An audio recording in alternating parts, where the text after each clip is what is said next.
ஒரு 3 டிஃப்ரெண்டான generation people எந்த ஒரு விஷயத்த மூழ்கி போய் பார்த்துட்டு இருக்கோம் தானே யோசிக்கிறீங்க. சொல்றேன், எனக்கு கரெக்டா ஒரு 12 வயசு இருக்கும். அப்போ எங்க வீட்டுல சீரியல் எல்லாம் பார்ப்பாங்க. அப்ப நம்ம ஒரு குட்டி கொஞ்சான்றதுனால நம்மளுக்கு டிவி எல்லாம் கிடையாது. அவங்க என்ன பாக்குறாங்களோ அதான் நம்மளும் பார்த்தாகணும். அப்ப பார்த்த சீரியல் கான்செப்டே அப்படியே ஆக்டர்ஸ் மட்டும் மாத்தி எடுத்து வச்சிருக்காங்க. அதை தான் இவ்வளவு ஆர்வமா உட்காந்து பார்த்துன்னு இருக்கிறோம் 3 பேரும். அதை பார்த்துருந்த கொஞ்ச நேரத்துல எனக்கு மண்டை வலிக்க ஆரம்பிச்சிச்சு. எங்க அம்மா கரெக்டான நேரத்துல காஃபியை போட்டு நம்மளை காப்பாத்திட்டாங்க. அவன் அப்படியே குச்சி முடிச்சுட்டு சனிக்கிழமை ஜிம்மு முடிச்சு வாங்கி வச்ச சிக்கன் நம்மள இன்னைக்கு மண்டே அதுமா காப்பாத்துச்சு. அவன் அப்படியே தோசை கூட வச்சு சாப்பிட்டுட்டு அது கூடவே இன்னொரு காஃபி. ஒரு 60 வயசுல ரிட்டையர் ஆன பீப்புள்லாம் எப்படி வாழ்ந்துட்டு இருப்பாங்களோ லிட்டரலா இப்போ அப்படிதான் நான் ஒரு 2 வாரமா வாழ்ந்துட்டு இருக்கேன். நம்மளுக்கு வெளியே சின்னதா ஒரு வேலை இருந்துச்சு. அப்படியே நம்ம நண்பரையும் கூட்டிட்டு போகும்போது தான் கவனிச்சேன் நண்பருக்கு ரெட்டை சொல்லி வருங்காலத்துல நண்பர் ரொம்ப சந்தோஷமா இருப்பார் போல. நம்மளுக்கு வேற என்ன வேலை இருக்கு, மதியமா குளிச்சுட்டு அதுக்கப்புறமா சாப்பிட்டுட்டு இன்னைக்கு ஒரு ஆஃபீஸ் விஷயமா ஒரு டோலியை தான் மீட் பண்ண போறோம். அதான் ஆஃபீஸ் விட்டு நின்று அப்புறம் எதுக்குப்பா மீட் பண்ணணும்னு கேட்டா நான் அவங்கள மீட் பண்ணணும்னு சொல்ல அவங்க தான் என்ன மீட் பண்ணணும்னு சொன்னாங்க. காஃபி போட்டு போனா போற காரியம் ரொம்ப நல்லா நடக்கும்னு எங்க அம்மா சொல்லியிருக்காங்க. அதனால ஒரு காஃபி போலான்னு பார்த்தா பால் ரொம்ப கம்மியா இருந்துச்சு. அதனால எதுக்கு காஃபி போட்டுன்ட்டு பாலையே குடிச்சிட்டு கிளம்பிட்டேன். டோலின்னு சொன்னது உங்க மனசுல என்ன ஓடுதுன்ட்டு எனக்கு ரொம்ப நல்லாவே தெரியுது. ஆனா அப்படிலாம் ஒன்றும் இல்லை. ஆஃபீஸ்ல நம்ம கொஞ்சம் சில பொருட்கள்லாம் விட்டு வந்துட்டோம். அதை பார்த்துட்டு HR குப்பத்தூர்ல தூக்கி போட சொல்லியிருக்கும் போல. இவங்களுக்கு தான் ரொம்ப நல்ல மனசு. குப்பத்தூர்ல தூக்கி போடாதீங்க, அவங்க கிட்ட நானே எடுத்துட்டு போய் கொடுத்துட்றேன்னாங்க. ரொம்ப நல்ல மனசு. அவங்க கிட்ட இருந்து அந்த பொருட்கள்லாம் வாங்கிட்டு நம்ம வேலைக்கு போகாது அவங்களுக்கு ரொம்ப நல்லா தெரியும். அதனால ஓசியில் நம்மளுக்கு அவங்களே தோசை வாங்கி கொடுத்தாங்க.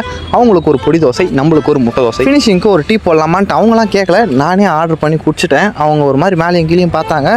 இருந்தாலும் வெக்கமே இல்லாமல் குடிச்சிட்டு ஆனால் வீட்டுக்கு வந்துட்டேன். நண்பர்களே, நாளைக்கு பார்க்கலாம்.